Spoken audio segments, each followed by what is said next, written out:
Sepasti mentari bersinar begitu pun janjimu.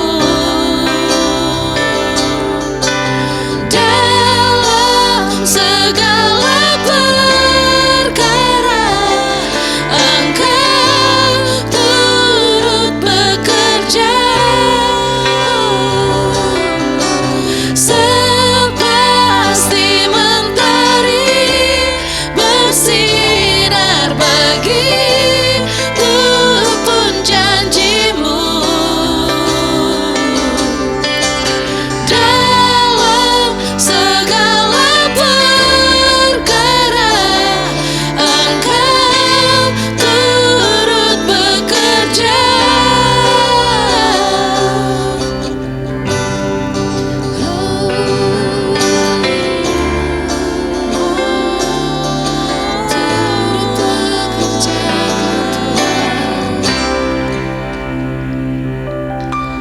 Firman-Mu terangi langkahku, sumber damai dalam hidupku. Ku aman di dalam-Mu, penyertaan-Mu sempurna. Sepasti mentari bersinar begitu pun janjimu. Dalam segala perkara Engkau turut bekerja. Sepasti mentari bersinar begitu pun janjimu. Dalam segala perkara Engkau turut bekerja.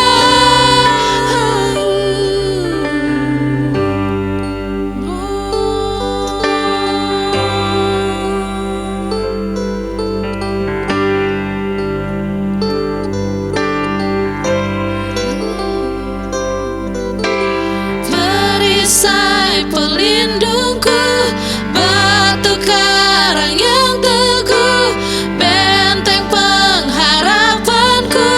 Kaulah Tuhan, Kaulah Raja, perisai pelindungku, batu karang yang teguh, benteng pengharapanku.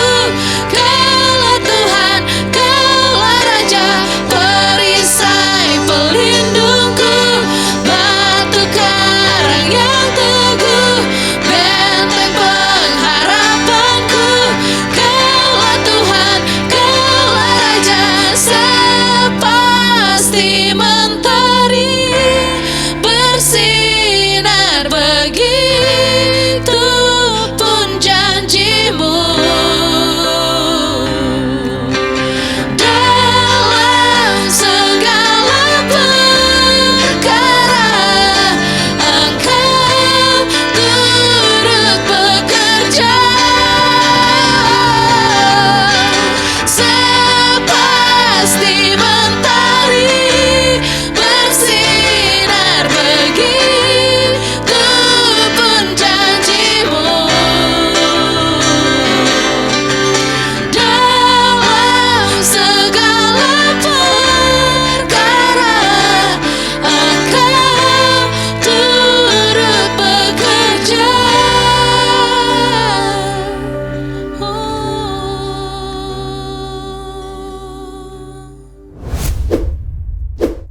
Shalom guys, kembali lagi di Open Table episode 8 bersama saya Desi Yufani. Kali ini kita akan membahas tentang Mesias.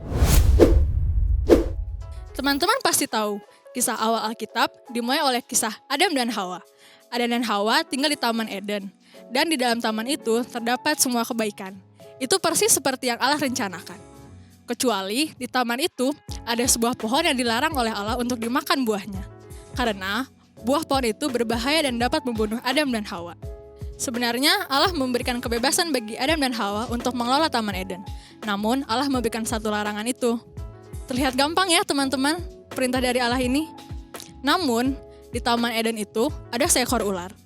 Ular ini mengatakan hal yang berbeda dengan Allah dan mengatakan kepada Adam dan Hawa bahwa jika Adam dan Hawa memakan buah itu, mereka tidak akan mati, namun mereka akan sama seperti Allah.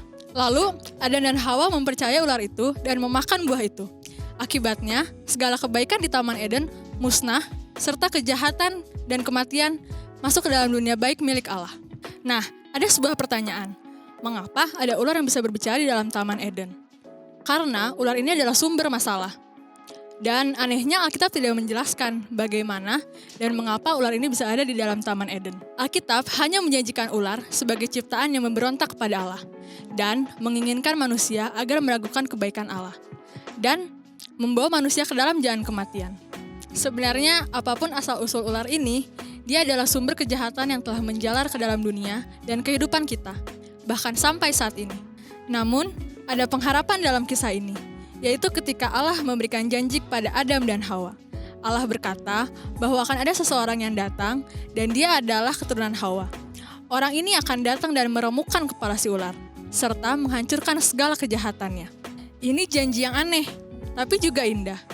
Dan peristiwa ini menggantung di sana sampai peristiwa inti selanjutnya ketika Allah memilih Abraham. Allah berkata bahwa melalui keturunan Abraham, kebaikan dan berkat akan dipulihkan bagi bangsa-bangsa di dunia. Dan melalui garis keturunan Abraham, kita menemukan salah satu cicit Abraham yang bernama Yehuda.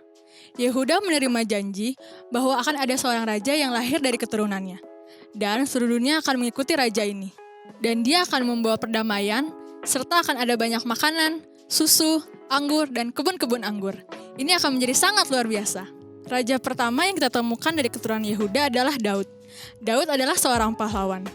Mungkin raja yang akan meremukkan ular itu adalah Daud, tapi kenyataannya Daud sudah terinfeksi oleh kejahatan yang menimpa manusia. Daud tidak pernah meremukkan si ular, malahan sebaliknya. Meski demikian, Allah memberikan janji kepada Daud bahwa dari keturunannya akan lahir seorang raja. Jika kita ikuti kisah selanjutnya, setiap generasi di bawah Daud melakukan kejahatan yang sama. Mereka tunduk di bawah ular, dan mereka memilih yang jahat.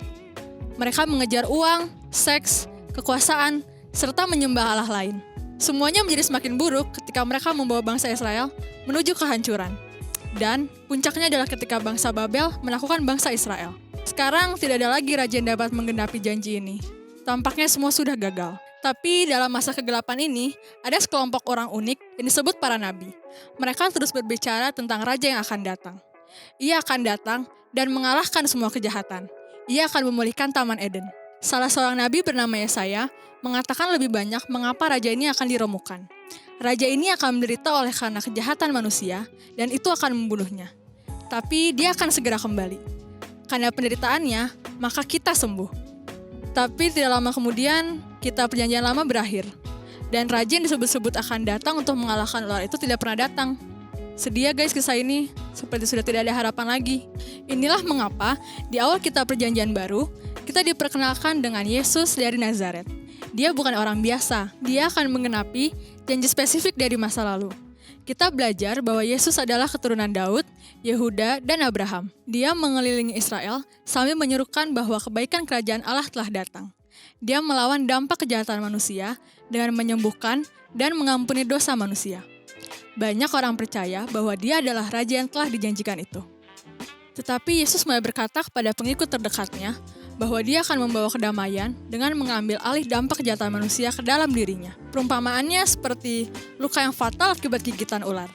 Sampai di sini, si ular seperti akan menang ya teman-teman. Kisah ini akan menjadi tragis kalau bukan karena kebangkitan Yesus. Yesus memiliki kuasa atas maut dan kejahatan. Dan di kisah selanjutnya pada perjanjian baru, Yesus memberikan kuasa atas maut dan kejahatan itu kepada kita untuk melawan dampak kejahatan di dunia kita. Tetapi kematian dan kejahatan tetap menjadi masalah bagi dunia dan bagi kita sekarang ini. Dan kisah Alkitab diakhiri dengan penggambaran masa depan ketika Yesus datang untuk kedua kalinya. Dia mengalahkan ular satu kali dan untuk selama-lamanya. Dia memulihkan kebaikan Taman Eden ke dalam dunia. Dan itulah Mesias. Sekarang kita akan masuk ke segmen Good News. Are you ready? Good News kali ini berasal dari seorang ibu dari Inggris yang mengalami terobosan dalam kesehatan anaknya. Beberapa tahun yang lalu, saya menulis kesaksian saya tentang kehamilan setelah mengambil bagian dalam perjamuan kudus dan mendeklarasikan bahwa kami akan mengandung bayi kami secara supernatural. Tahun berikutnya, saya melahirkan putra saya, Judah. 4 tahun kemudian, putra yang dijanjikan ini didiagnosa memiliki autisme. Saya merasa dunia saya berantakan ketika saya menghadapi seorang anak yang bisu, yang tidak memahami tugas-tugas sederhana, dan yang tidak bisa memanggil papa atau mama. Rasanya seperti tinggal dengan orang asing. Saya ingat berdoa bersama suami saya dalam perjalanan ke kantor dokter pada hari kami mendapat diagnosa tersebut. Saya ingat betapa bingungnya saya ketika kami diberitahu bahwa Judah mengidap autisme. Dan saya ingat Roh Kudus mendorong saya untuk tidak mempercayai laporan negatif tersebut. Judah telah terdaftar di sekolah swasta, tetapi sekolah tersebut mengeluarkannya ketika mereka tidak dapat memenuhi kebutuhannya. Ketika itu terjadi, saya merasa sangat kesepian, meskipun saya memiliki suami. Ketika Judah berusia sekitar 4 tahun, saya menonton khotbah online tentang Yohanes 4 ayat 17. Yang mengatakan, karena sama seperti dia, Yesus, demikian juga kita di dalam dunia ini. Saat saya mendengarnya, iman saya bertumbuh. Namun saya merasa seperti Petrus, yang melihat badai di sekitar saya, saat saya melihat anak saya tidak berbicara dan menunjukkan perilaku yang tidak saya mengerti. Saya mendengar kesaksian tentang seorang anak laki-laki yang mengidap autisme dan menunjukkan kemajuan besar setelah ibunya menyatakan 1 Yohanes 4 ayat 17 atas dia. Saya mulai berdoa dan mendeklarasikan kata yang sama atas Judah juga. Saya juga memintanya untuk mengulangi perkataan saya. Tetapi yang saya dengar hanyalah beberapa gumaman. Tapi karena firman yang saya dengar, saya tidak kehilangan iman dan terus memberitakan 1 Yohanes 4 ayat 17 kepada dia. Pada tahun yang sama, Judah mulai berbicara. Dia memanggil kami Mami dan Dedi, sebelum dia berusia 5 tahun. Sekarang, Judah unggul di sekolah. Setiap malam sebelum tidur, dia berdoa. Seperti Yesus, demikian pula aku di dunia ini dengan jelas. Tuhan kita adalah Tuhan yang baik dan setia. Segala kemuliaan dan puji bagimu ya Tuhanku. Saya ingin mendorong semua orang untuk tidak pernah menyerah kepada Tuhan, karena Dia tidak pernah menyerah pada situasi kita. Terima kasih atas gembalaku, atas pelayanan Anda. Kata-kata yang Anda khotbahkan pasti berasal dari ruang tahta Tuhan. Semoga Tuhan yang Maha Kuasa terus memberkati Anda, keluarga Anda, dan pelayanan kasih karunia Anda. Demikianlah kesaksian ini menyatakan kebaikan Tuhan Yesus, Sang Mesias yang menembus kita dan menyembuhkan kita. Nah, guys, ayo kita praktekkan ini. Deklarasikan iman kita tiap hari atas hidup kita, keluarga, kesehatan, pekerjaan, keuangan, hubungan, dan apapun dalam hidup kita. Karena sama seperti Yesus, kita juga ada di dunia ini. Demikian Open Table kali ini. Jangan lupa follow Instagram GMK My Church dan saya Desi Yuvani. Dan jangan lupa like, share, and subscribe YouTube channel ini. See you in the next episode, guys. Bye-bye. God bless you.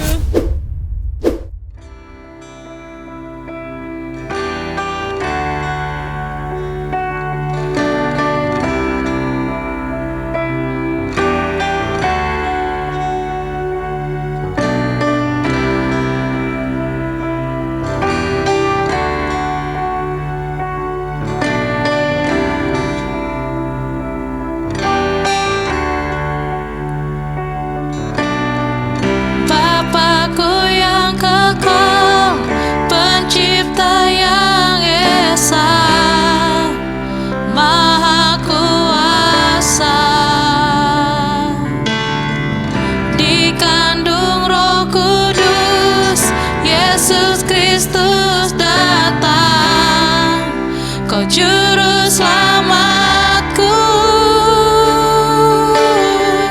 Ku percaya Allah Bapa, ku percaya Sang Putra, ku percaya Roh Kudus-Mu, Kau Allah Tritunggal. Ku percaya kebangkitan ada dalam kita. Ku percaya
ku percaya kebangkitan ada dalam kita.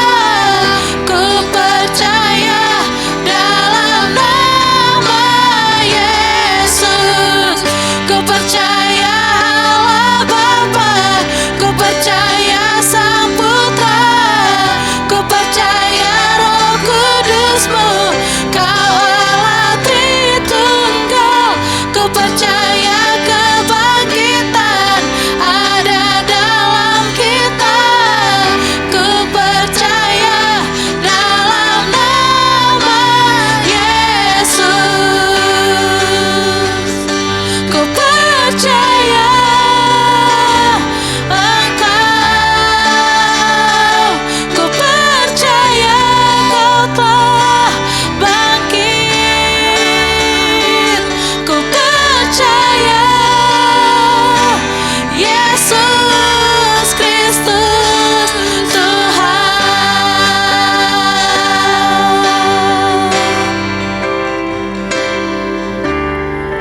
Ku percaya hidup kekal, lahirnya anak darah, orang kudus bersekutu, gereja yang kudus. Ku percaya